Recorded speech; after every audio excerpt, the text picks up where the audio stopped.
and welcome to IGN Anime Club, episode 15. Yay, anime. Yay, anime! Yeah, so this is IGN's conversational show about anime. We have a very special guest. I'm Miranda Sanchez, as always. Kelly Plague joining us again, forever. And Elena Yee. Hello. Megan Sullivan. Hey. And Vic Mignogna. Hi. Yay, anime! Yay! Anime! I'm the worst. Anyways. Wait, who is he? This is Frieza. So yeah, for those of you listening, we added a new addition to our table, Golden Frieza from Comic-Con. So Sweet. Oh, is that from Comic-Con? Yes, it Was has that a little special sticker. edition? Yes, it is. Excellent. It's beautiful. So Hi. Thanks for having me, you guys. Thank you. Thanks for coming. This is awesome. Yeah. Awesome. Except it's 100 degrees Being in here. a closed, small room with 4 beautiful girls. I know every anime fanboy out there's like, I want to be Vic Mignogna. Mignogna. I'm pretty sure they want to be you for a different reason. I don't know. So, Vic, you are up here to screen Star Trek Continues. Can you tell people what that's about? 'Cause It's really exciting. I started a web series a couple of years ago called Star Trek Continues. It picks up right where the original series ended in the 60s. It was cut short. It was only 3 seasons long, and it was supposed to be a 5-year mission. So I started this web series that continues right where the original left off, and our kind of long-term goal is to complete the 5-year mission and kind of leave all of the characters where they were when the motion picture, Star Trek the Motion Picture, picked them up. Right. And we've got 4 episodes online. It's awesome. They are. So, I mean, it looks Yeah. and feels and sounds just like the original series. We have a great group of actors and crew people, and everybody just loves being a part. The people that are in the production, we just have a great family, and love what we're doing. The 5th episode is going to be released in about a month and a half, and the 6th and 7th episodes we'll be shooting in the fall. And we're just having a blast. I mean, we've gotten actors from different series to be guest stars. The guest star on our latest episode is Colin Baker from Doctor Who. Oh, The 6th Doctor was our guest. Wow. Star Trek meets Doctor Who. It's It was perfect. it was wonderful. I know, nerdgasm. But I'm up here because there are several fans of Star Trek Continues at Pixar. And they contacted me last fall, actually, and said, last fall, and said, we would love to have you come up here and screen an episode. So I came up last fall, and I screened episode 3. Became great friends with some of the guys there, and then they came down to our shoot for episode 4, and then I put one of them in episode 5, and we're all buddies now. And so they invited me back up to screen the latest episode. So that's what I came up for. And then our dear Megan said, "Hey, why don't you come by IGN?" I'm like, "Hey, why don't I?" So here I am. Now you're here. And thank you for having Yeah, me. thank you for coming. Thank you. How will our audience recognize you? What do they know you from? Oh, well, Many from a things. voice acting standpoint, I've been voice acting for about 16 years maybe now, and have done over 200 different anime series and video games. Most prominently, I would say, let's see, Fullmetal Alchemist, Edward Elric in Fullmetal Alchemist. Yay! Oh my God, we're so Pipsqueak. just squeezing we together. have I know. I'm so happy. Pipsqueak. We're out here. And here. Dragon Ball Z, that's why I kind of looked at that. Dragon Ball Z and Pokemon and Naruto and Bleach and Vampire Knight and Ouran High School Host Club. And oh my gosh, I love Ouran. I love Ouran so much. And wow, Tsubasa Chronicle, Digimon, Sonic. I mean, just tons of Everything. stuff that I've been very, very privileged to be a part of over the last 16 years. And when I started, I never imagined that it would ever turn into anything. It seemed like one of those weird little things that somebody asks you to do one time, and you did it, and it was fun, and then you went back to your life. And it turned out to be like the first thing. We were walking down this hallway here, right? And there was a Street Fighter arcade game. And I was like, the first character I ever played, the first voice I ever did was Vega in Street Fighter 2. Whoa. That was a long time ago. Mind blown. A long time ago. Wow. So I'm old. That's what that's the takeaway, is that I'm old. Which is ridiculous because you look like you're my age. And God I'm like, bless you. I don't, what So is you're your 70. secret? That's what you're saying. Yes, I'm a very little old lady. Oh my god. It's true. No. So, yeah. So but anyway. now that we know our guest, who is amazing because it's Edward Elric, freaking out. What have you been watching? Like, we have this segment, we always go around the table and say, hey, what's up? I mean, spring season just kicked off, but what have you been into? Well, you know, the problem with working a lot is that you don't end up watching something just for the fun of it. Yep. Yeah. When anime becomes your profession, or voice acting becomes your mainstay, you don't do it when you're not working. You tend to do all the other things in your life: work out, play sports, go to movies, hang out with friends, any number of things. So consequently, the only things I ever get to see are the things I'm working on. Mm-hmm.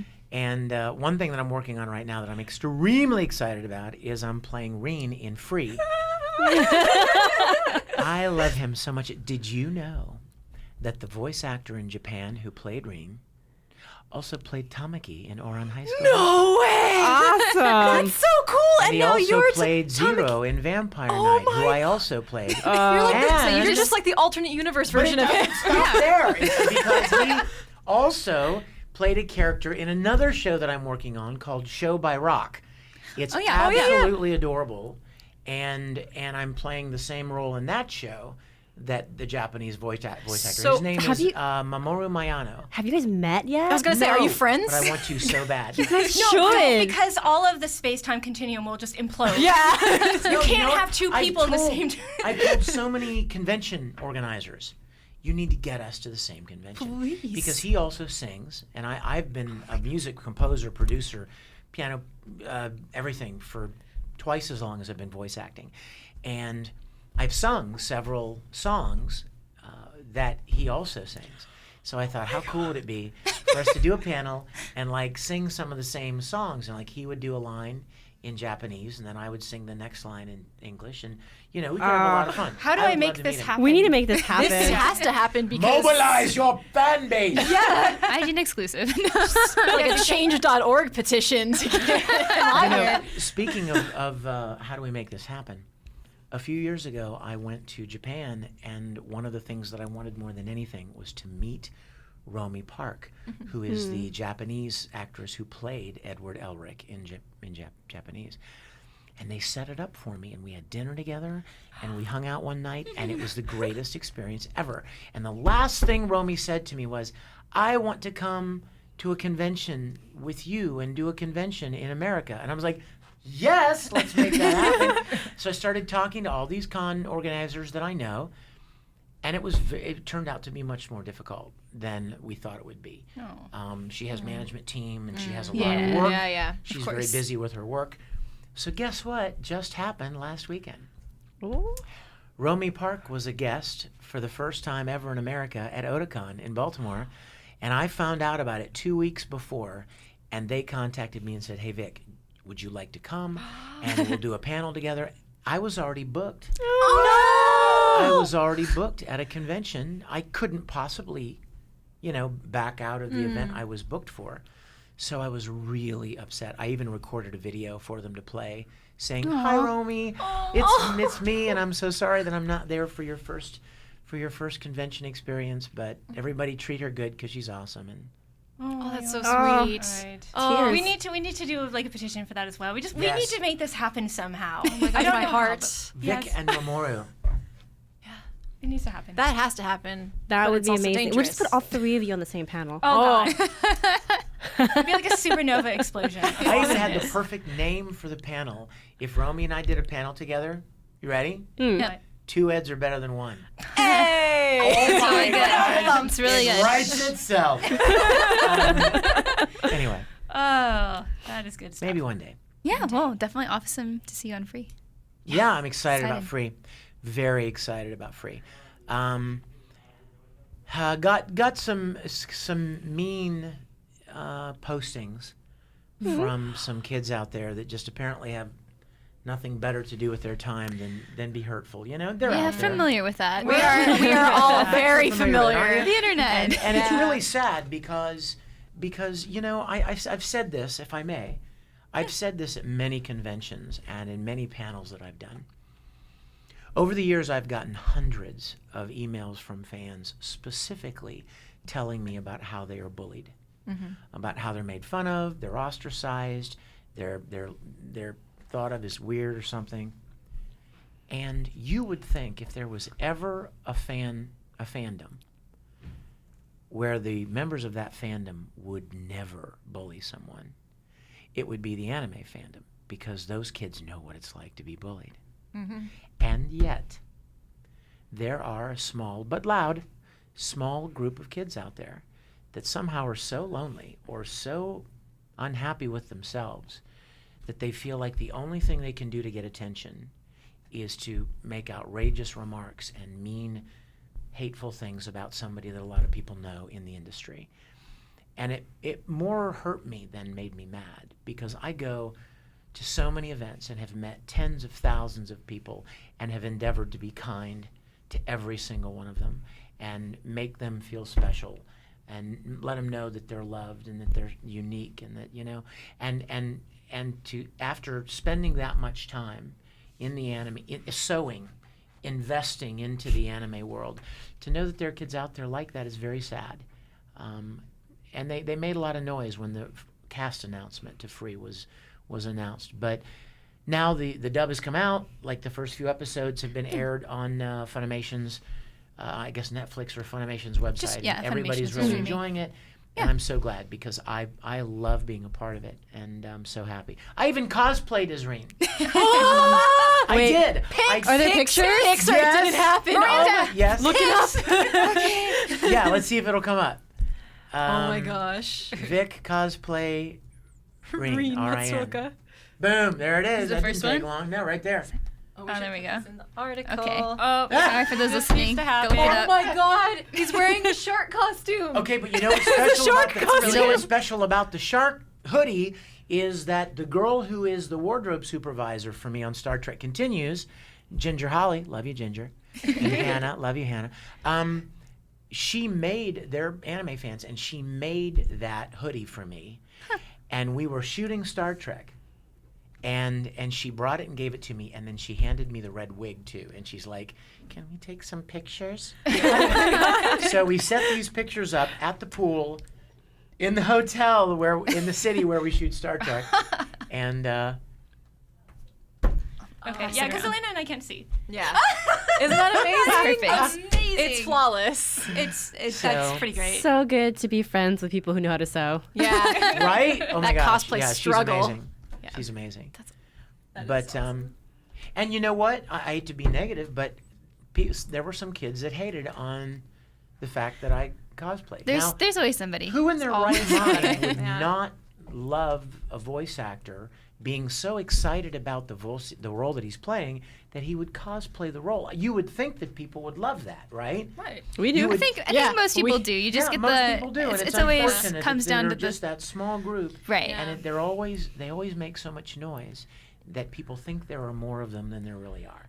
You know, Yeah. there's so many more good people than there are those people, and yet they make so much noise. Do you feel vindicated when you go to all sorts of conventions and you have hundreds of people swarm you because it's like, oh my God, it's Edward. Oh my God, it's Tamaki. Does that feel like a vindication? I of would sorts? say it's humbling. It's very humbling. I'm very, very, very grateful for fans enjoying my work. I always have been, and I always will be. I will never take that for granted. And you know what else is really interesting is that none of those negative people have ever approached me and behaved in any kind of a way negatively to my face. I mean, that's how it always goes. That's- You know what I mean? Like, you know, they're there someplace at a convention, but everybody that has ever come up to me has been so kind and enthusiastic and friendly and warm, and I just love the anime fan base. I love the anime fans. When I go to pop culture conventions, and I'm sitting in the green room with major real stars, like, you know what I mean, like real stars, like William Shatner or somebody from Star Wars, or you know what I mean, or Walking Dead, or who knows, the big thing, Doctor Who, whatever it is, I'm sitting in the green room and I'm bragging about how awesome the anime fans are, compared to like any other fan base. So I'm very proud to be a part of what I do. I couldn't want for anything else. Yeah, we Yay, anime. have a really awesome group too, which you can join at facebook.com/groups/IGN Anime Club. It says IGN Anime Club official group. Those guys in there are awesome. That group Join. is really awesome. I always love seeing what people post. Yeah, in that great group. discussions, really super cool- positive. Really, really cool discussions on really the shows we're mature watching. conversations. Yeah.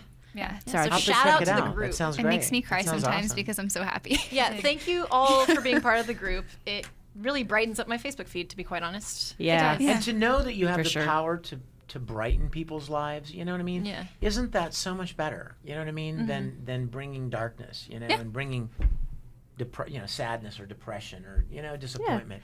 So I always encourage kids wherever I go, be a voice for good, be a voice for light and love and kindness and encouragement. People need that a lot. Yep. Yeah. It's always nice whenever you get a good compliment. It's like, oh, I enjoyed something, and then you say it. It's like, yay, thanks.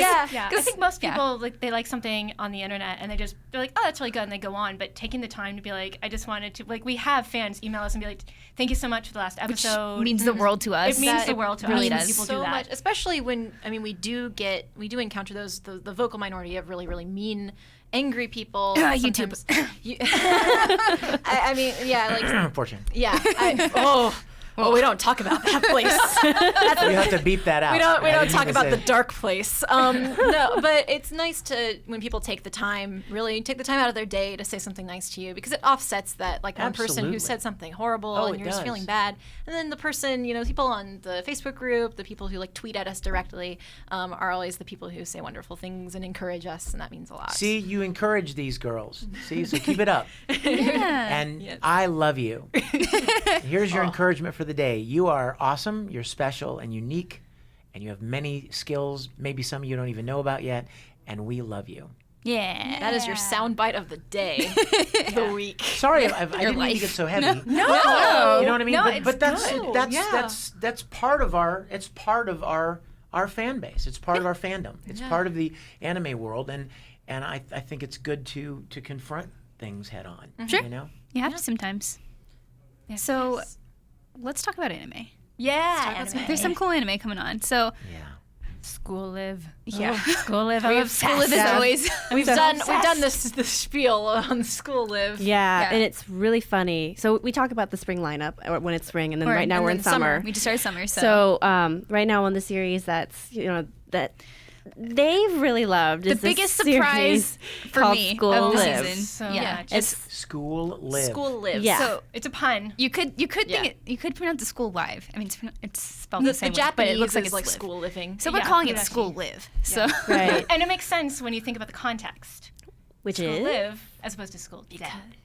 Hey. Whoa. So basically, the premise, and this isn't really a spoiler because I mean, They say it in the it's synopsis. Yeah, in the synopsis. The premise is they are a group of girls living in their school after a zombie outbreak in their town, and they are the survivors, the lone survivors. So school live because they're alive. and that's what it's called. Like Club, the school living club The is school living basically what club. it's translated to. Like Yeah. we're the club of people who are still alive. Yeah, and it looks like it's supposed to be some cutesy show.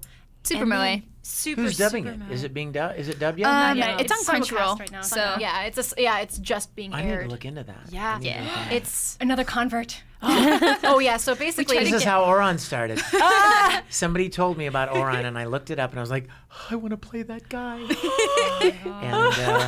I don't even know if there's anybody There's in the no- in the show. no there's that, no yet. men yet. There's no Well. men yet. So And yet. I can play a little girl. Oh my god. No, I can't. No, I can't. That was a Like- joke. Yuki. Yuki. oh my god. That would be hilarious. That would be really fun. I would watch that dub. But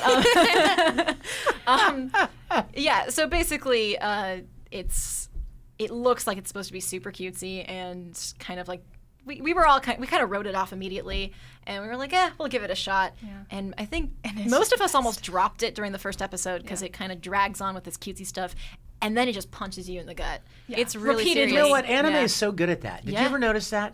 Oh, yeah. Thematically, they're so great at crafting a story that draws you in with humor and hijinks and funny, and then they drop this dramatic bomb, and you didn't see it coming, and suddenly you find yourself like in tears and so invested in these characters, and you never saw it coming. They're really good at that. This is a perfect example of it, because it starts off with this girl's like, I love my school, my friends love school, and we started this club where we live at school because we love school so much, and we love our teachers, and we love our and it's just the classmates. worst. We have this cute puppy mascot, and the first episode is we're running around after a puppy mascot because he's gotten out and he's very mischievous, and you're like, where is this going? I'm going to get a toothache. This is so sweet.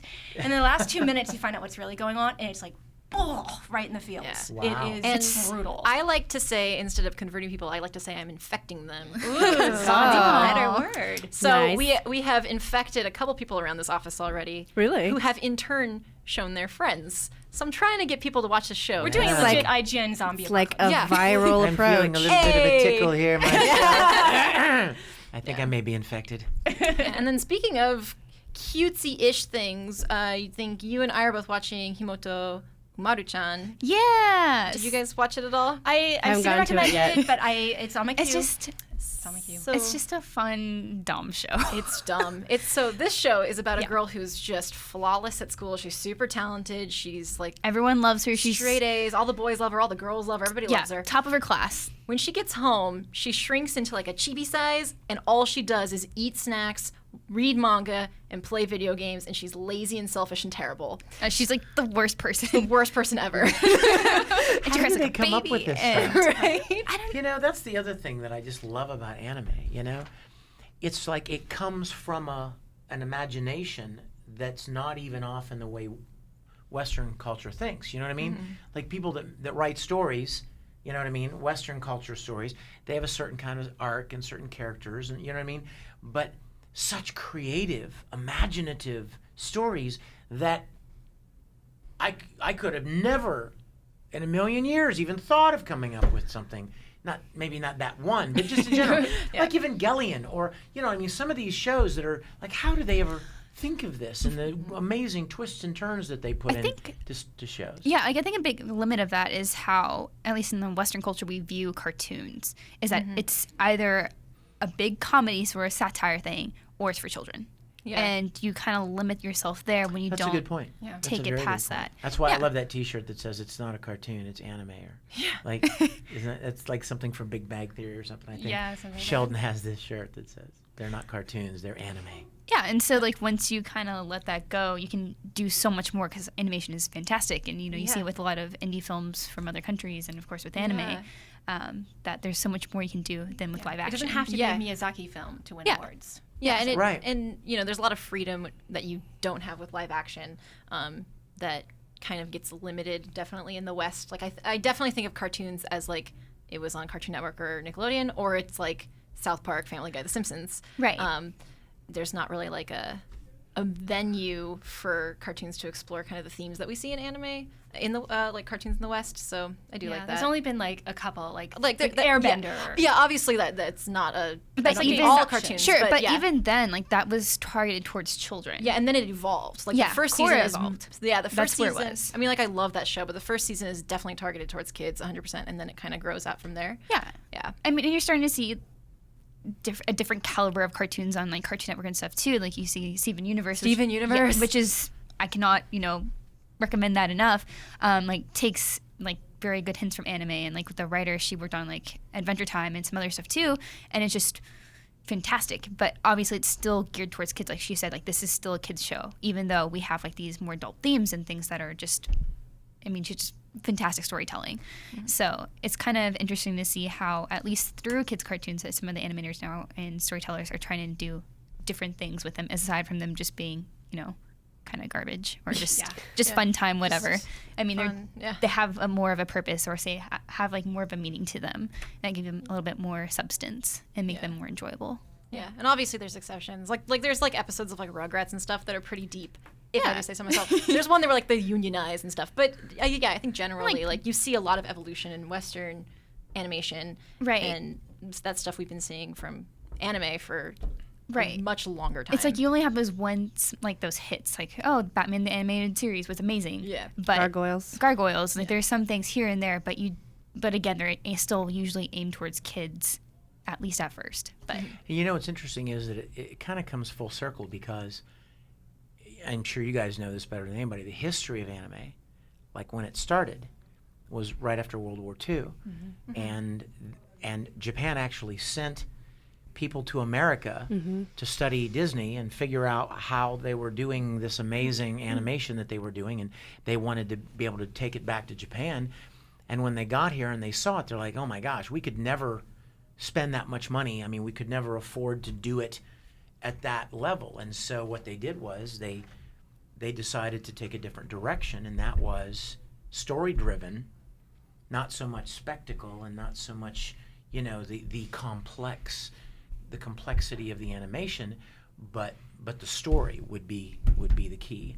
And now it's come full circle because American companies are seeing the success of anime, and they're wanting to little by little craft more productions, you know, in an anime spirit. So it's kind of like those you know, Pixar shorts, oh right in my the God. feels every time. Every time. Oh my gosh. Every Yeah. time. Yeah. That's just brilliant storytelling, whether it's animated or live action. You know, it's just brilliant storytelling, Yeah. which is a lost art in Yeah. many Unlike ways. Makura no Danchi, which I don't know what that's about. Because you see that, like, I think Kelly and I are the only ones who saw the 3rd episode of that weird thing. I did. So there's Oh, you saw it too? there's Oh, a, it was a really weird. body pillow anime. We talked about this last week. And then that's when Yeah. we're like, oh yeah, it's still anime, guys. It's great, but it's still anime. There's some things that are still anime. Yeah, so yeah, we talked about this at length last week, so I won't belabor the point. But it's an anime where boys talk to you because they presume that the audience is lonely, and so the boy is like, "How was your day? I did this. You are cute," or whatever he says. Yeah. But Really? It's getting progressively weirder. but it's getting weirder and weirder. Like this most recent episode, he was like. He said he's a violinist, and he said something like, "Now I'm gonna play you. Make sure you squeal well." And I was like, "Excuse me." And not only that, but then like 2 seconds later, a spider appears and he freaks out and hides under the table. Like And, like, that's the piano. episode. That's the episode. Because they're only 3 minutes long. Yeah, it's so. So welcome. So they like look right at the, into the camera. Yeah. It's like Dora the Explorer. It's like, Okay. how was your day? That's great. Yeah. Except it's like some Weird. weird boy in your house. Yeah. How's your day? It sucked. Yeah. That's great. Yeah. Pretty much. Yeah. Yeah. So Anime is either really good or really like, WTF? What am I watching? Sometimes, like a joking thing I'll say is like, that is capital A anime. Like it's just the weird. yeah. What is happening? But all right. It got greenlit. Here we are. Yeah. Yeah, often when we're in the studio recording, there are a couple of directors at Funimation that you'll be recording, and you know you're in the booth and they're in the control room, and you're going through the scene, and something really weird is happening, and you'll say, you know, you'll ask the director because he's supposed to know, you know, what, why did that, why is that? And he goes, because anime. Let's move on. The question is why? The answer is anime. Because anime. Because that's just what they do. That's just the way they do things. Have you ever had to ad-lib anything where you're just like, this is just not working? Yeah, I was gonna ask because I was sure. because Oron like Tamaki like refers to himself as daddy a lot, and in English that's a little weirder. So I was actually meant to ask you, like, did you ever think like, no, I'm not gonna say that? Well, there have been, I mean, you know, again, having done as many shows as I have, there have been a lot of experiences I've had with every different conceivable scenario, where sometimes the word is the word and what was written and you got to do, and other times it's like, you know, change it up if you feel like it would work better or if it would fit better. And then sometimes, you know, there'll be certain things that you want to say that the script will have you say that I don't really no. And depending on the director and the show, they're usually pretty good about allowing you to make small adjustments. And then of course there are cultural things. Mm-hmm. You know, often there are anime series where they'll reference a holiday or some sort of a cultural festival or some kind of something that's indicative of Japan. It doesn't make any sense to us. Mm-hmm. It doesn't have the same impact. Like, you know, if they say, you know, come on, it's an apple blossom pie day or whatever, you know, and we don't even have that. So we're going to change it to something else, you know. So there are always little tweaks. Another little interesting thing, and I know you're taking voice acting and stuff, another interesting thing is that when a writer writes a script and he's looking at the flaps and he's writing what he thinks is going to fit in that character's mouth flaps, he doesn't necessarily perform the line the way you're going to perform the line. Mm-hmm. What if you speak faster than he does? Suddenly the line's too short. And so when you get into the studio, you have to often adapt it to make it fit for the way you are doing the character. There are a lot of little things like that come into play almost in every session. Wow. And the goal, of course, is always to try to make it sound natural, Right. even when it's not natural. Like if there's a pause right in the middle of a sentence, and you know what I mean, or the character's flapping along and then he stops, and there's just one little rogue flap at the end. You're like, what the heck was that? You got to try to figure out how to cover it. Mm-hmm. Right. You know, and maybe the line wasn't even written to fit it, and you've got to figure out a way to make it sound natural and believable, and still cover that kind of weird cadence of mouth movements. It's a lot more challenging than people think it is. I've always said people that do it really well make it look easy. It's not easy. There are a lot of prelay voice actors who don't do anime, and they're not good at it, because it's not enough to just perform the line. Mm-hmm. You have to perform the line in a very strict, confined, sequence of mouth movements, and still make it sound natural. So does that make it harder than doing something like video game character? Yes. I think anime dubbing is the hardest of voice acting there is, without question. Anytime you have to deliver a believable performance to animation that already exists, it's an extra added layer of challenge. Right. Mm-hmm. Prelay, video games that are not already done, like any video game or animated series that's prelay. You know, prelay means you lay the audio down first. Right. The actor has complete freedom Mm-hmm. to do whatever he wants, to say the line as slow as he wants, or as loud as he wants, or pause where he wants, and perform. It's very freeing, and it's a lot easier than saying, oh, well, I understand that's your instinct for that line, but you can't do that because it has to be done quicker, and there has to be a pause here, and, whatever. There are often times when I would be looking at a script, and I would read a line, and I would think, I know how I want to say that line. And then the animation comes on screen, and the guy's doing something, or sitting in a way, or talking to someone in a way, or facial expression is drawn in such a way that the way I wanted to read the line won't work. You're like, nope. That's not Toss out the window. That's not gonna. My idea will not work. So How do you, okay, I want to know how you got into the business and how people watching, like, how do you get into the business? the first question is quite by accident. The answer is that I had been acting since I was very young. I did a lot of stage, a lot of theater, musicals, some on-camera stuff. Performed any chance I got. Went to acting classes, acting camps, just immersed myself in it. But I never considered voice acting. I didn't even think about it. I don't know why, but it never occurred to me that was acting too. Right. Just a different kind. So one day, I was working on a video production in Houston, Texas. And a friend of mine that was working on this production with me said, hey, you've got a lot of acting experience, don't you? And I said, yeah. He said, you ought to go and audition for this place in town called ADV Films. He said, they buy these Japanese anime things and they dub them into English, and they're looking for actors. And the first thing that came to my mind was Speed Racer. I remember loving Speed Racer when I was a little kid. And I thought, you mean like Speed Racer? And like Kimba the White Lion? And those... I didn't even realize they were anime when I was a kid. I just liked them. Yeah. They were just different. You know what I mean? They didn't look like Scooby-Doo. They didn't sound like Bugs Bunny. They were interesting. So I went and auditioned. And at the time, ADV probably was the size of this room. I mean, it was just a bunch of guys that loved anime and wanted to make it available to English audiences. So I auditioned and I got cast, like I told you, as Vega in Street Fighter 2. I did the recording and I thought, wow, that was a weird little one-time thing. And I went back to writing music and doing video production work. And the next thing you know, a few weeks later, ADV called me back and they said, hey, we got this other show. You want to come and do something? I was like, sure. So I did. And then another one. And then the next thing you know, somebody invited me to an anime convention.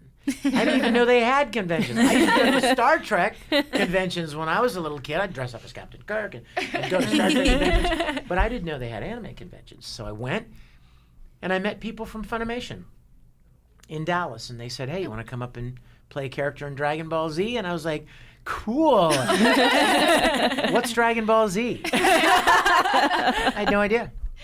And so I went up and I played Broly in Dragon Ball Z and Berter in Dragon Ball Z. And then, so now I'm working in Houston and Dallas and working regularly in Dallas. And then I met more people. The anime industry's growing.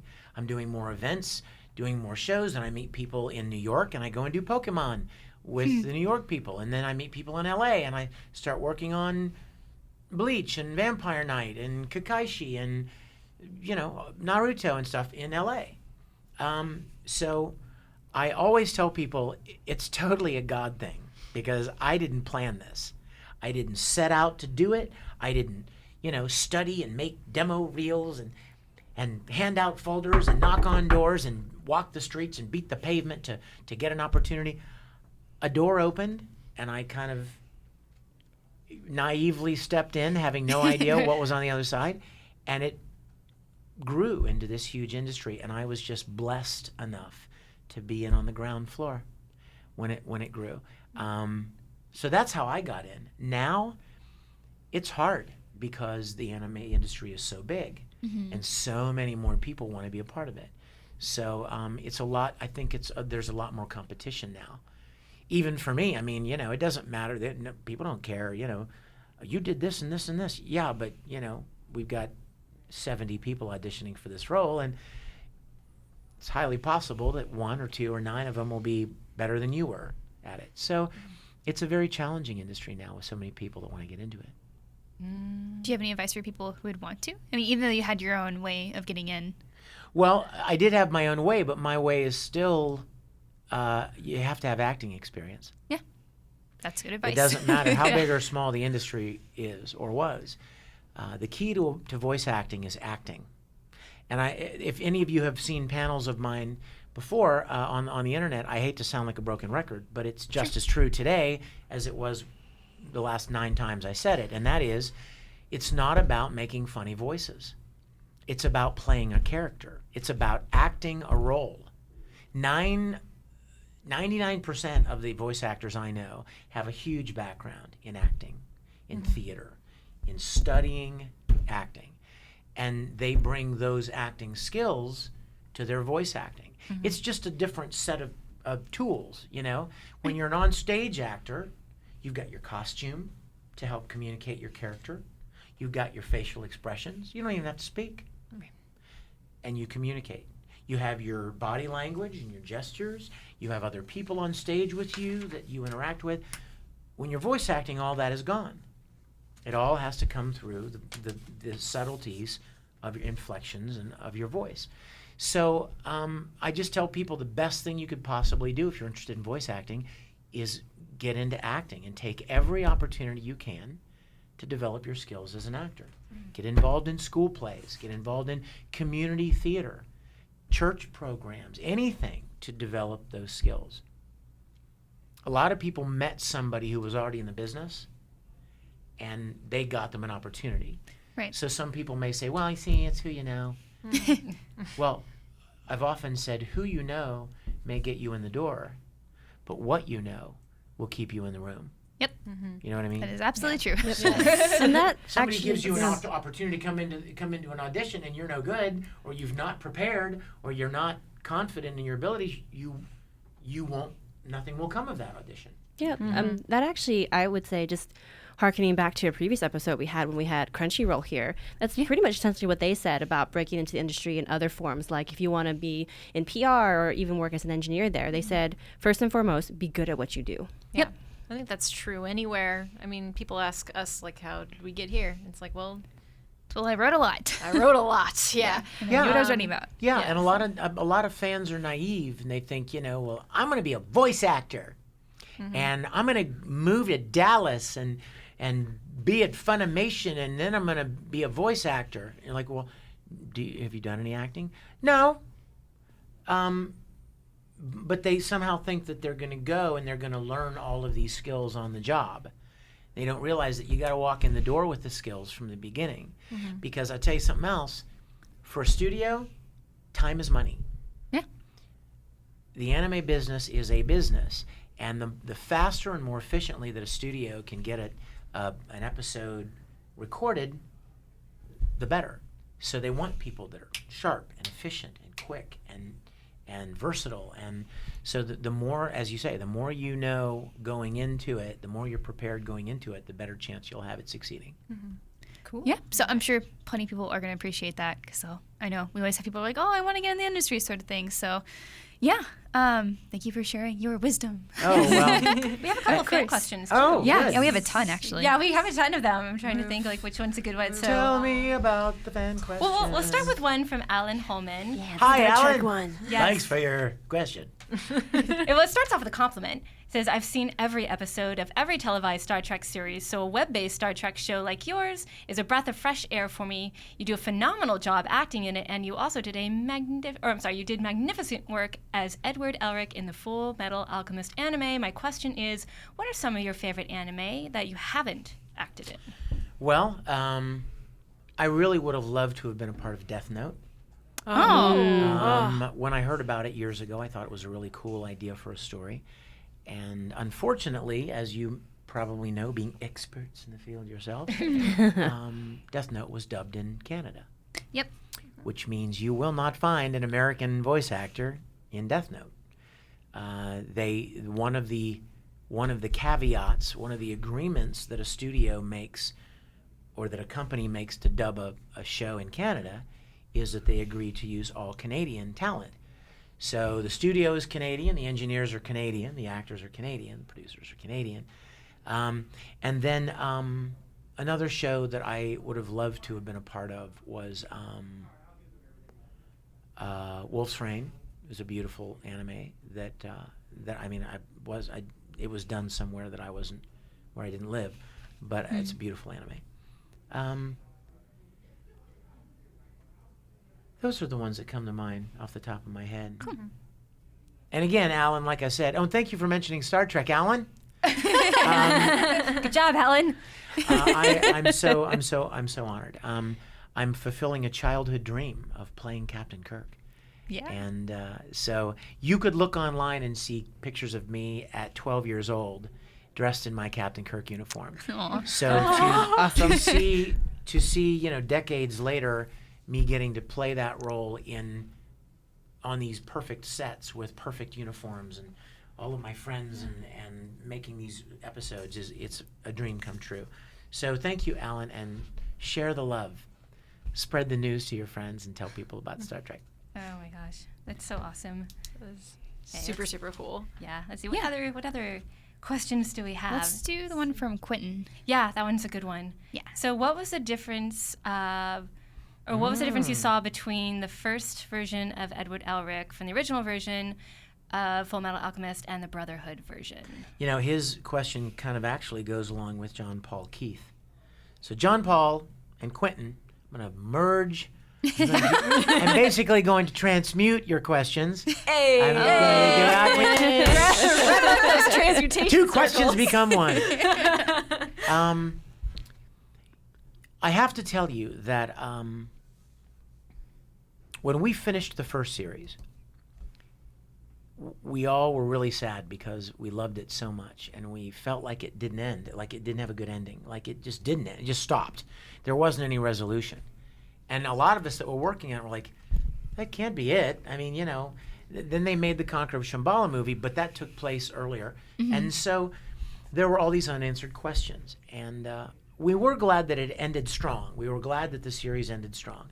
A lot of series, they milk them for all they can get, and then it just kind of peters out, and just kind of becomes dumb and pointless. And you can tell that they're just kind of dragging it out.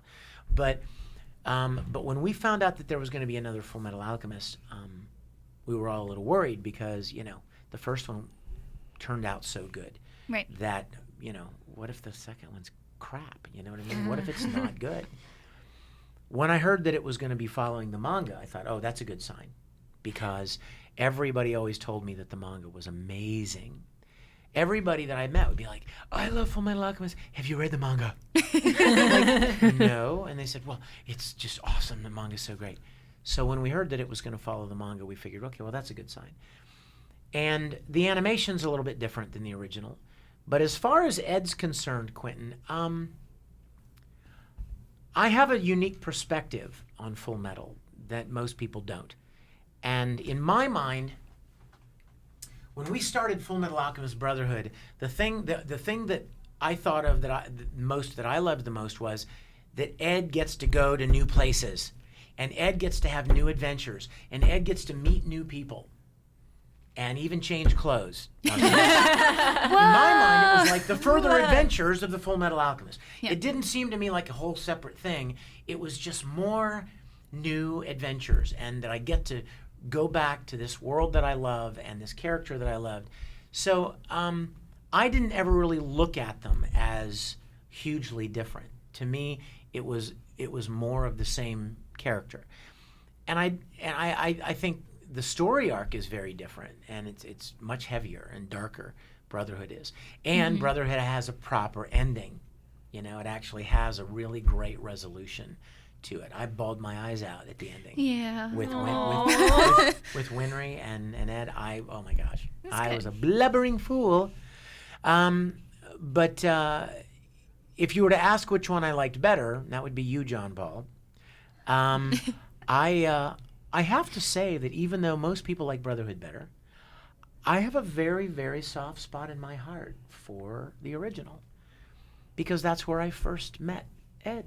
You know, that's where I first met Al, and fell in love with that series. So just like your first love, there's always going to be a special, tender place in your heart for that first love, and that's what the original series of Full Metal was for me. Awesome. That makes sense. I mean, I have to process. it's hard to. Yeah, that was so That was beautiful. so beautiful. I just had to process that for a yeah. moment. Oh my gosh. Yeah. Well. Let's see. More questions. Thank you guys for your questions, by the way. Yes, thank you for those. Those are awesome. I love Neil's question. Neil wants to know how you translate or adapt songs from Japanese to English, because I do a lot of theme songs and right. sing a lot of theme songs.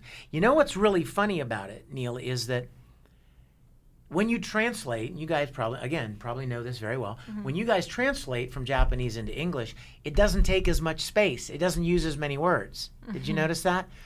So like, I'll give you a perfect example. Let me think. Tamaki from Oran has a song. He has a character song called Guilty Beauty Love. Yeah. And Can you sing us a verse? Well, Tamaki sings this song. It's a character song. But the first line of the melody is ba ba ba ba ba ba ba ba ba ba ba bum ba ba ba bum ba ba ba. Now you saw the length of that musical line, right? Here's the Japanese translation. It's a shame that God created me so beautifully. How do you make that fit? It doesn't fit. I mean, how can... It's a shame that God created me. I mean, it doesn't fit. So you have to... This is where being a writer and a lyricist comes in. How do you say the same thing, communicate the same ideas, only in English? So what I came up with, it's a crime, I believe. It's a crime that God created me so beautifully. So I wrote, what a crime, such a beautiful crime, that God would make a star as bright as I. Charlotte is dying. So, you know what I mean? So you have to adapt it to say the same thing, but to fit within the melody. And every time we adapt songs from Japanese into English, you have to do that. Yeah. You have 3 lines of singing and 4 words. And sometimes the words make no sense at all. Right. Like, before I beheld the moon that saw tomorrow's ice cream. What? I want that on a shirt really bad. I don't even remember what I just said. Before I saw the moon that... Beheld tomorrow's ice cream. But you see, but these anime songs, they'll have these real esoteric Metaphors. You know, Yeah. they'll have these things, and you'll look at it as the person adapting it, and you'll be like, what the heck does that mean?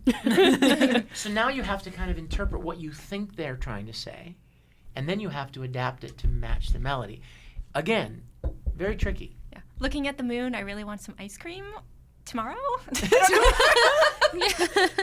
And this is why I don't have his job. Clearly, it takes a lot of skill to do that. And do you speak Japanese? Are you? No, I don't. So someone translates it, and then you have to do I'll show you the extent of my Japanese. Hajimemashite.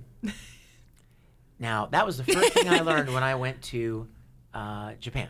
Dozo yoroshiku. What it means is nice to meet you. Right. Yeah. But what I learned was it means nice to meet you for the first time, which means you can never use it again. It's It's not like you can keep going to it. you Yeah. know? Yeah. After you say it one time, you're spent. Yep. You've used that one.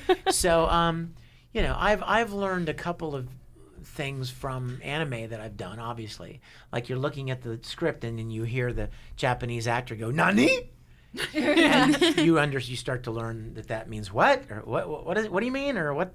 Or, moshi moshi or whatever. I mean, a handful of little things that you pick up here and there. But for the most part, no. I feel like I learned the most obscure Japanese words from anime, and then when I went to college to take Japanese, they tried to put me in the advanced class because I used densetsu, which means legend. I didn't know how to say the cat is on the table. But they thought that I did, and so I had to fess up and be like, "No, I just learned this from anime. I don't know a word of Japanese. I couldn't tell you." You were that person. Yeah, in I class. was that person. I was a person who would go to Japantown and be like trying to speak and Oh my gosh. what's up? Oh, This lady has to leave. I have to go. What? I Yeah, had a she's, last minute engagement. It's not my fault. You're engaged? Congratulations. Everybody, she's engaged. to the Pillow Boys. Congratulate her on Twitter. Whoa, you need to tell us that story later. Got engaged to the Pillow Boys. Yeah. She's Oh, actually God. just Tell going us your to Twitter watch so- another episode of School Live. Yeah. One day away. It's not out yet, so tomorrow. I can't. Never mind. I was gonna say I'm totally not doing that, but isn't it's it a coincidence that I have a DVD of it in my bag here? Don't tease me like that. I don't. Actually, I never even heard of it until you said it. So. Well, now you've heard of it. So Callie, where can they find you on Twitter to congratulate you for your engagement? My wonderful. Oh Send my presents god. to. She's registered at. At Good Smile. You can buy me all the ninja rides. She's registered at Del Taco. That I would not mind. I am on Twitter at Inky Dojiko, INKYDOJIKKO. And that is some Japanese Wow. for you. It was very, very lovely to meet It was you. lovely to meet you. I hope. Get out of here. Yeah, now I gotta go. Go do your work. I'm very, very sorry to cut it short. But Thank you. alas, Just to go tour. I have to do another Bye, tour. Callie. well. We'll miss you. However, Such is the life of. I will return. That was the most Tamaki thing I could do. It's just That's very Tamaki. Extended my arm to the camera for this. That's who are very listening. Tamaki. Yeah. Oh, I have Tamaki's approval. Oh yeah. Okay, now I can leave. Now you can die. I love you all. I love you. Bring your fiance next time. All right, so let's wrap it up with a few more questions, and then we're gonna do our Watch party. watch party. Oh God, rip Cowboy Bebop. Okay. Oh no, we're at the end of Cowboy Bebop. We had a watch party, so every week we watch 2 episodes of a a show. selected anime. So our first watch party is for Cowboy Bebop. Yep. So everyone watches it together, and then we have a discussion with our group. So people send in their comments about whichever episode it is. We're on the last 2 episodes of Cowboy Bebop. Really? Yes, yes. it's so good. How many episodes are in Cowboy? 26. There are only 26 There are only episodes 26 of Bebop? episodes. Yeah. See, now that's one I should have mentioned earlier when you asked me. Because I love Steve Bloom. He and I are very dear friends. And I know that was kind of his breakout thing. So I've always heard great things about that show. I'd love to see that show sometime. You need to watch it. It's really good. I will, I promise. Yeah. Yes. Okay. So you want to wrap it up with one more question? Sure. Let's see. We have so many good questions. It's hard to pick. What's your funniest voice acting story? Do you have any funny stories Oh my God. that you can tell that are safe for work? You know what's funny is that some of the stories that come to my mind first didn't happen to me. I heard about them happening, and I'm like, oh my gosh, that's the funniest thing ever. I have to tell everybody. And so I started telling stories. Like there was a really funny one that happened. Aaron Dismuke, who played Al, who played my brother Al in the first Full Metal. But I shouldn't steal it because it's his funny story. I know a lot of funny things have happened. I mean, a lot of people know about the donut story, which I don't. Well, okay, then let me tell Donut you. story. Donut Tell me story. more. Everybody I out love there is going, donuts. oh God, not the donut story. We were recording the first Full Metal, and there was an episode where there were these two brothers that were pretending to be the Elrics. Do you remember that episode? I don't know if you saw the original, but they were posing as Ed and Al in this town, and Ed and Al come into the town, and they're like, "Hey, we're the Elric brothers," and everyone's like, "No, you're not. The Elric brothers live down the street." And like, what? You know, Ed gets all mad. He goes down there and he gets into a fight with one of the brothers, and they punch him in the face. Ed gets punched in the face, and the next time you see him, he's got this big swollen face. It's so cute. Like they drew Ed with this big swollen face. So as we were recording that episode, the moment I saw Ed with the big face, I thought, oh my gosh, I want to put something in my mouth to make it sound like, like it's all swollen up and puffy. So I asked the director if I could run to the vending machine room, and I did, and I ran down there, and I bought a packet of powdered sugar donuts. And I thought, these are perfect. They're just the right size to put in your cheek, and they're soft and fluffy. It's going to be perfect. So I threw one in, and we started recording, but I didn't realize that Ed looked like that for like 5 pages. And so, and as soon as you put one of those donuts in your mouth, it starts to fall apart. Right. And it starts to get really kind of gross and unsavory. And so it grossed me out so bad because I didn't want to eat it. I just wanted to use it as a prop. So I would spit one out and then had to put an all new one in, and went through the whole donut pack to try to make it sound like it sounded in the episode. So suffice to say, I don't eat powdered sugar donuts anymore. It's like in movies where Julia Roberts had to eat like one bite of a pizza and they had to replace it like every time because they had to do like 20 takes of the same scene. That I just have this vision of you like going through 20 packs of donuts. Like I don't want to do this anymore. Yeah, we did a scene in the second episode of Star Trek Continues where we were all sitting around a dinner table having dinner, and somebody actually brought eggplant, Parmesan or something in. No, just eggplant. And put it on everybody's plates, and then all the actors came in, and I was like, oh no, I hate eggplant. Oh no. So here I am playing Captain Kirk, and I'm eating this eggplant, talking to people, and so I hate this so much. And so sometimes you have to eat stuff that you don't even, ugh. It's for your craft. Exactly, it's the sacrifice for your art. It's a Faustian bargain. But you know what? Over the years, there have been a lot of really funny experiences. I've enjoyed it so much. And I always tell myself, remember this, because it's going to make a fun story one day. And then I'll forget, because there are just too many, you know? Some of the most fun things are early on, you know, like your childhood, they kind of stick with you. But then as you do more and more stuff, it's like, I know there was something really funny that happened. I can't remember what it was. Yep, that always happens.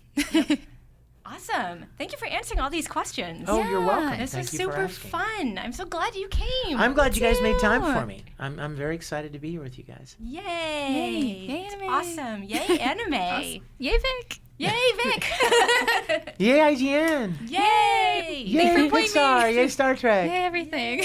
Yay, small room with 4 cute girls! So, we have a small dilemma. You haven't seen Cowboy Bebop, but we're about to go in depth event talking about the last 2 episodes of Cowboy Bebop. Is that a problem? Do you need Well, to cut out now to get to I to your probably Pixar? should, especially if I haven't seen them. I Yeah, will be of I know. absolutely no use to this conversation But you can just whatsoever. sit there and smile and make interesting noises. Mm-hmm. Mm-hmm. Fascinating. Yeah, whichever you prefer. You can do your Captain Kirk voice. I'd be like, why did Spike do that? That's a good question, actually. What was Yeah, it? it is. That's a really good question, I have actually, no for idea these how last to 2 do it. episodes. Your What was his foresight is voice? Why impressive. did he do that? Yeah, that was amazing. You had no idea. And I was like, why did he do that? I didn't know, You didn't know. And yet, but intuitively. because anime. Because Yeah, anime. it's anime. Just felt it. Yeah, maybe, you know what? I probably maybe should, if that's okay. I should probably. Sure, yeah, Yes. no I've I've problem. got my Pixar buddy in the next room, probably chewing his own foot off. Trying, We're playing anxious to games. get out You here. never know. Yeah, maybe. We got a lot of games here. Yeah, playing Hearthstone. But I'm Surprise. so glad you guys allowed me to join you. Thank you so Yes, much, thank Vic. you. And My everyone, pleasure. where can we reach you on Twitter? Well, it's at Vic Mignogna. So if you can figure out how to spell my last name, you can find me. Which will be... Mignogna. Yeah, we'll absolutely have a link to your Twitter account in Mignogna. our... Yeah. And check in our- out Star Trek Continues, www.startrekcontinues.com. And I will look very forward to seeing as many of your fans at conventions coming up. Yeah. I've got several lined up the rest of the year and hope to meet a lot of your fans. Which are your next conventions? Oh my gosh. You know what? Feel free to join my fan club. It's free. It's called Risenbull Rangers. Risenbull is the little town that Ed and Al came from. So, www.risembool, Risenbullrangers.com. My convention schedule is there. I've got, wow, what are my next ones? I've got a lot coming up. Anime Getaway in Detroit, Fan Expo in Toronto, Dallas, Comic-Con. Oh my gosh, I shouldn't have started. Salt Lake City, a lot. I'm You doing can a get lot. around the country. London, Yeah. Or in Oh, the man. fall, Does your fan and, club have The like an world's email, world. like blast email that has like all the list of all? Well, your they don't conventions? blast it out, but there is on the fan club website, on the homepage, there's a little button that says appearances, and it'll you have bring like up a calendar and show yeah. you where I'm going to be and on what weekend, and you can even click on the link and it'll take you to that convention's website. I'm going to be in Ontario, Windsor, Ontario, in a couple of weeks. So a lot going on, and I would love to meet as many of you as possible. Yay! Yeah, so our catchphrase is "Yay Anime." So if you Okay. ever hear anybody yell that at you, Actually, can you do a couple of takes for that so we can have like bumpers? Yeah, ready? Just doing yay anime. Yeah, do yay anime in different voices. Yay, anime! Yay, anime. Yay, anime. Yay, anime! Anime, yay. And we are done. thank you so That much was for joining amazing. us. Thank you guys, thanks so Thank much. you. I'll quickly escort you. Oh, will you? Oh yeah, Yeah, and then me and Elena will go ahead and lead you guys. Well, I'm gonna like into- quickly get out of the way because this room is very small. Yeah, so we're gonna lead you guys into the end of our anime watch party. Again, thank you guys so much for tuning in, and go thank Vic a million times and enjoying those clips of Yay Anime. We all have something to live up to now, because I can never do that many voices. I just get the high pitched Yay Anime. It's really the only voice that matters, though. Maybe. You're a leader. Yeah. Our fearless leader. I try. Watching all those anime. Yeah.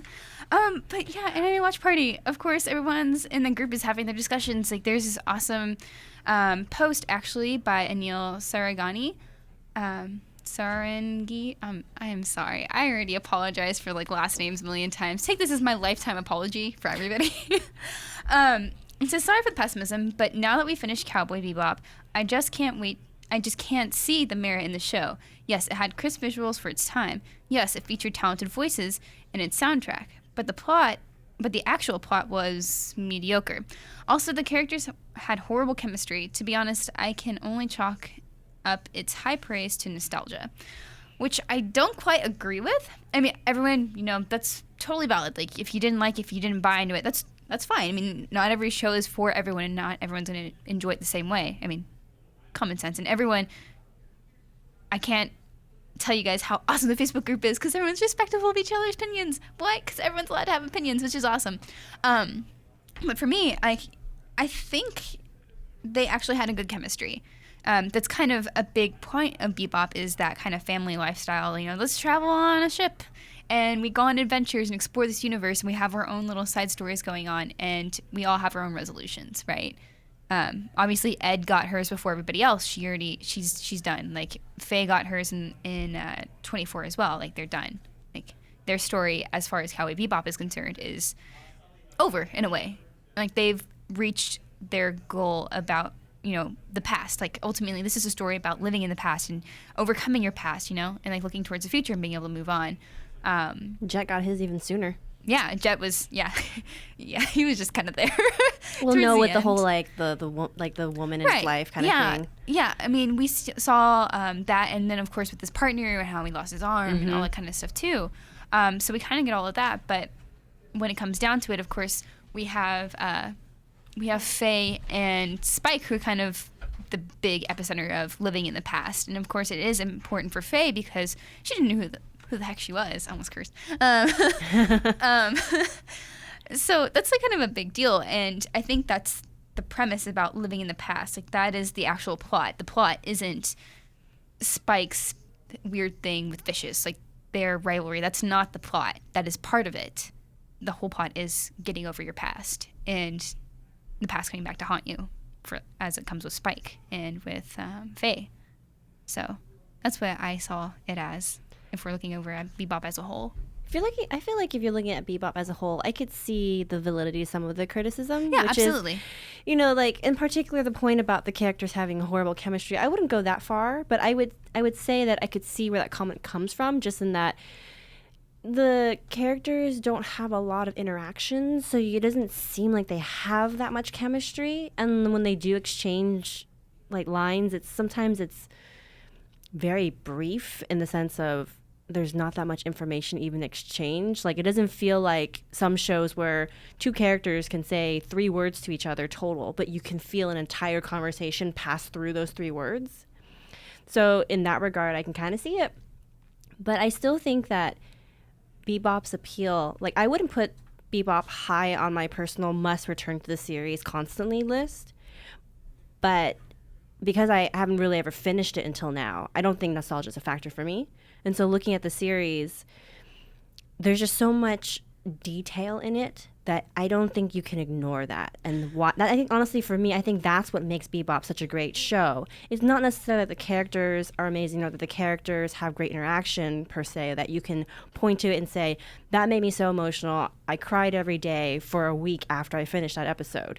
It's that you watch a single episode and you can pick out all these tiny little things that are kind of amazing that they even bothered to put that in there. It's a well-crafted show. Yes. It's me and my boyfriend were talking recently about Mass Effect and how Mass Effect 1 is more about the story, we're propelling it forward, whereas Mass Effect 2 is more about the characters, and Mass Effect 3 is kind of about the universe.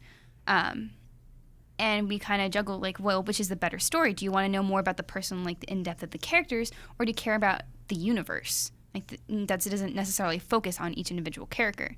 And I think that's what Bebop does, and instead just focus on the universe and not so much the characters. I would Although agree. it does have character stuff in it. Yes. I mean, maybe I could see as like the plot thing is a little all over the place, and there's a lot of running lines on their own. Like Faye has her own, Ed has her own. Everyone has their own. Even like no matter how small it is. Even I mean, his was like an episode, but I'm still so disappointed that they never really did much with that. I mean, you see the value of having Ein around, that he's such a smart dog, but they made it seem like such a big deal at first that I thought there was going to be an equal like payoff to having the dog around. So I both liked that and found it a little disconcerting. Sure.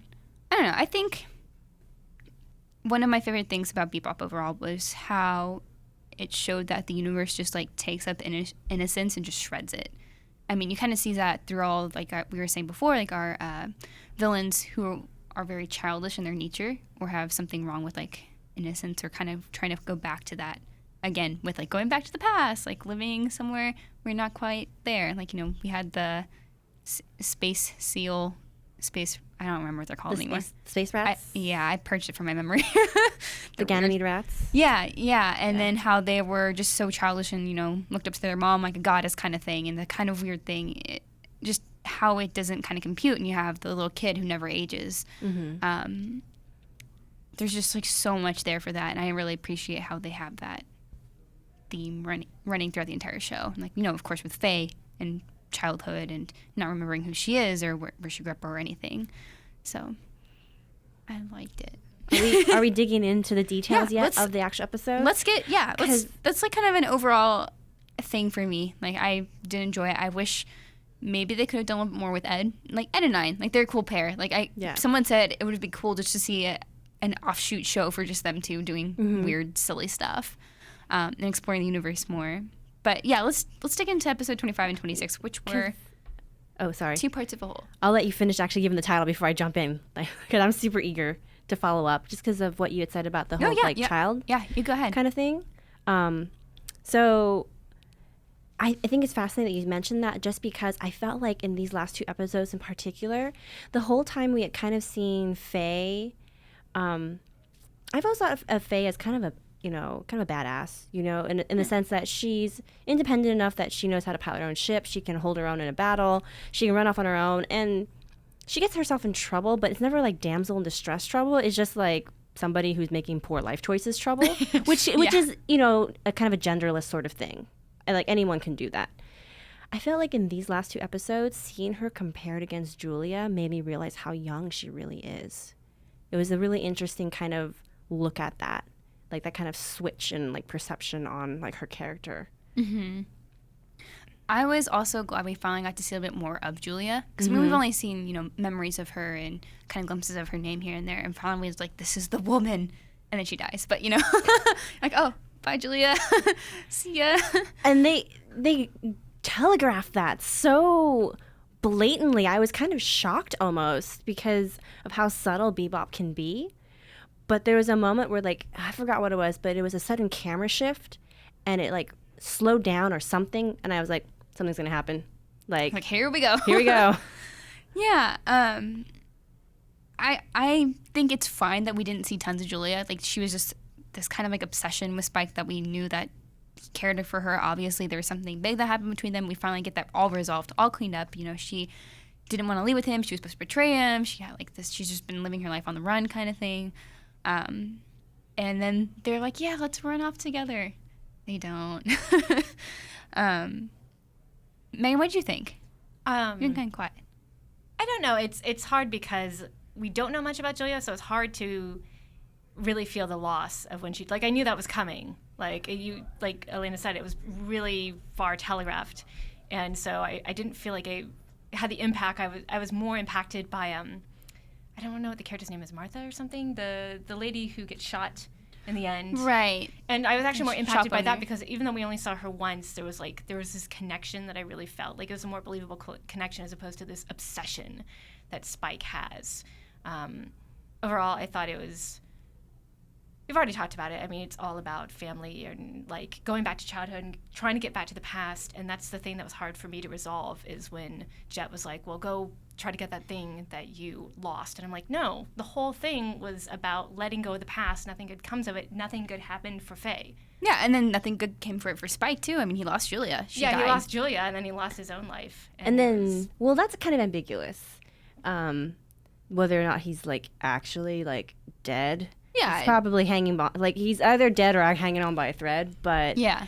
But it was interesting that you said that, was that Jet had that change of heart, right? Because he was the one who kept saying, like, don't do it, don't go back, like, let it go, it's over.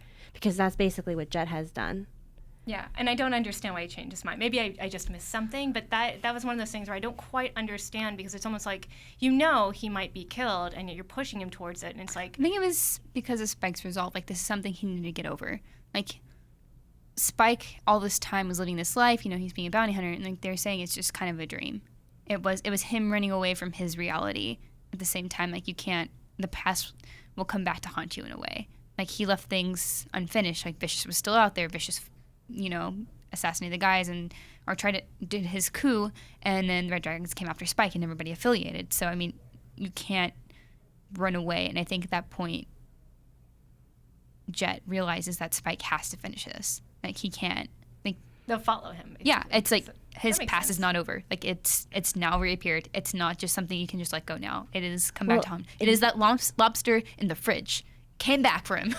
I like how Nice. you brought that around. Well done. Yeah. Someone actually mentioned that. Like, they're like, oh, the past come back to haunt you thing is a good motif for the series. And I was like, I know what you're saying. Wow.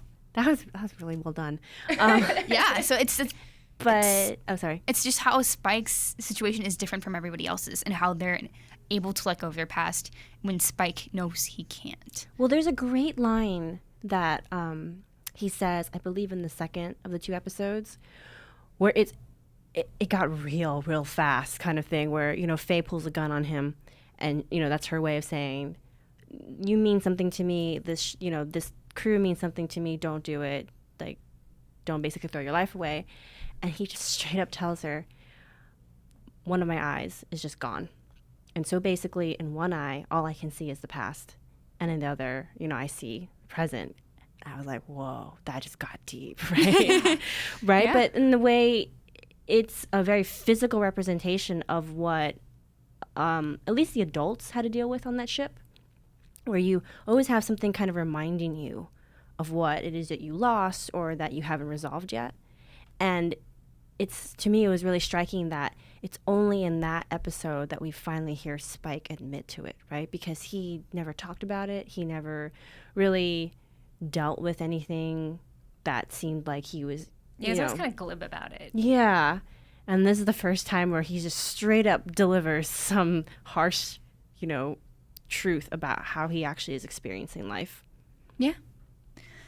So Justin Wiley at JWiley15 on Twitter says, episode 26 of Cowboy Bebop, last scene with Jet and Spike. Spike was eating beef with bell peppers with no beef from episode 1. Very cool. I like that too. Noticed that too. I love that it went full circle. I was like, good- oh. And I like that Spike came back to say goodbye, essentially, to Jet. He didn't just run off. Like, he needed to have that moment. Yeah. There's so much foreshadowing in that, though. So I also watched that, and I'm like, no, I know what this means. Yeah. I mean, it's sad, but it was kind of a nice resolution for Spike. I mean, talk about like foreshadowing. At the ending sequence of Bebop, the ending theme is all like a bunch of themes from stuff you see. Like you see the rose, and that's what. How did I just forget her name? Julia. I was like, it starts with a J. I was like, no, what's her name? Julia had like the rose and like how she had to tear up the little note. And we saw the note in the water, and you kind of get all of that resolved, and it's been sitting there like in front of us the entire time, kind of thing. Did anyone want a Julia Faye spinoff? I wouldn't have minded, like, female empowered. Like, No, that was were really cool together. Yeah, it was they were really so cool when they were cool. together. Where Julia's just like, that's cool. I can have people shooting at me in this car. I'm just going to steer it so I don't get shot. And Faye's just like, pew, pew, pew, pew. Yeah, she just jumps in the car. Like Faye has no business there, and she's just like, I'm gonna help her. It was a great sisterhood kind of moment, Yeah. right? Where Faye sees another woman having issues, and Faye's like, all right, I'll jump in and lend a hand. Yeah. And they have that connection with Spike, and I thought that was really interesting. Yeah, I think Julia knew what Spike was doing, and of course, I mean, it seemed like she deeply cared about him, so she kind of kept tabs on him, so she knew who Faye was. Yeah. Which I think you can infer, which is nice. Like they, But I like there was no, like, weird rivalry thing that was yeah, gonna no, happen. there wasn't any dumb romance thing. Like that's not important for Faye. I mean, that's not If essential. you can And have it's good that spin-offs, they I did want the Ed and Ein and the Julia and Faye one. it. That'd just be Yeah, amazing. fan fiction. Fan coming fiction. up next. Oh, I'm sure there's probably tons of that by this point. I don't know. I'm going to go look that up. Yeah. It's been years since 1998, so Has it? Oh my gosh. I'm just saying that's a lot of time for fan fiction to compile. Oh, yeah, sure. So I also just like the final fight. Like it was fantastic seeing Vicious and Spike kind of take their weapons of choice. Like Spike always had his gun, Vicious had his sword, and they never trade. Like there's an opportunity where they could trade, and it's like no. Yeah, I wanted to so see what would good. come of that, to see if they could actually, like, Spike with the sword, and let's see what Vicious's aim is like. And it would have been interesting, but they were like, no, let's end it. And they just... No, it was I would have, if Good. I were Spike, would have been like, well, these are both mine now. Sucks to be you. yeah, but he's a respectable warrior, so you know. You guys have any last thoughts on Bebop before we send it off with one last comment? I really liked it, and I'm so happy that you guys watched it with us because it was an amazing experience. I'd never actually seen Bebop all the way through before this, so I'm really happy that we did this. You guys have excellent taste. I'm still depressed. I don't know what to say. Yeah, so I'm very happy I saw it. I think it's a great anime. The greatest, I don't know. Meh. I mean, Objectively, I can see why it is one of, if by not some the- people, one of the most highly regarded shows. Yeah, I it can may not see be my that. favorite, but I can definitely say objectively it is probably one of the best anime I've ever seen. Yeah. So Danielle Crowder, we're going to let you send it off. She says, man, I can't believe that Bebop is over. This is now my second favorite 90s anime, coming very close to Sailor Moon. Sailor Moon is much longer and also great in its Yes. own ways. There were so many fills in these two episodes. This is a show that I will definitely come back to. Yay anime! Yay Anime. Yeah, so time to watch our next, or time to announce our next anime watch party. Shirabaku! No, just kidding. I know you guys' face are like, what? I'm like, no, That would be a lie, because something's written that. different on the page here. I was gonna say, that's not how you pronounce this. Yeah, it's actually a different anime that starts with an S, which is Steins Gate. Yay! Steins This Gate. poll was crazy. Yeah, but that doesn't mean you can't watch Shirobako either. Yeah, watch Shirobako anyway. So it's gonna happen someday, guys. I'm gonna make it happen. The poll was crazy, like between Gurren Lagann and Steins Gate. Like it was constantly fluctuating for a while. Gurren Lagann was in the lead by like 100 votes, and then Steins Gate just like shot back up. There's a lot of campaigning on the Facebook group, which you can join at facebook.com/IG/groups/IGN Anime Club. I did it too fast. But yeah. So thank you guys so much for caring. I mean, it's cool. The game is actually coming out, at least in North America, on Vita and I think PS3 next month. So it'll be kind of a cool, timely thing to talk about. Yeah. So, so thank you guys so much for input and caring. Yes. And we're If you gonna, really love us, you can also get T-shirts of IGN Anime Club. Oh yeah, good shout out. Yeah, we have T-shirts. Go.ign.com/store. Yes. So And you can see, and it comes in different colors for men and women. They're actually really good quality. I'm happy to say they're not like cheap, itchy material. I have two. I have one in teal and one in pink. Miranda has one in red. Yeah, I they're forget awesome. Which I got the pink. you got the pink one. So yeah, there are different colors. There are different sizes. We always appreciate your support. It lets our bosses know that people are that watching. you guys care about us. Yes, you care about us.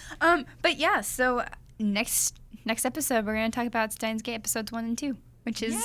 amazing and also so sad. Bye, Bebop. Love Bye, you. Bebop. Love you. And if you guys have anything to say about Steins Gate, you can post that on our Facebook group, which again is facebook.com/group/IGN Anime Club, or you can email us at IGN_animeclub@IGN.com. And you can also reach to us on Twitter with the hashtag IGNMA, and that's IGNIME. And that's enough information for you guys, I think. Yes. It's a lot Yay, of stuff. social media. Yay! You can follow me on social media at Havoc Rose. You can follow me at Megan_IGN, Megan with an H. And I am at Morphing Ball.